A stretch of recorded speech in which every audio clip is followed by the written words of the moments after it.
আসসালামু আলাইকুম, welcome back to cooking with Shahanaz. আজকে আমি দেখাবো খুব সহজে মুরগি মাংস ভুনা। সেজন্য আমি প্যানে তেল দিয়ে নিয়েছি 1 কাপ মতন। তারপর 1 কাপ পেঁয়াজ কুচি দিয়ে দিলাম। পেঁয়াজ দেওয়ার পর পেঁয়াজগুলো খুব ভালো করে নেড়ে চেড়ে নেব। হালকা ব্রাউন কালার এলেই আমি মশলা অ্যাড করব।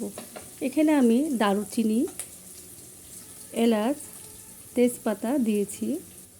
এরপর আদা বাটা 1 টেবিল চামচ, রসুন বাটা 1 টেবিল চামচ, মরিচ গুঁড়ো স্বাদ মতো, হলুদ গুঁড়ো 1 চা চামচ, লবণ স্বাদ মতো, ধনিয়ার গুঁড়ো 1 চা চামচ।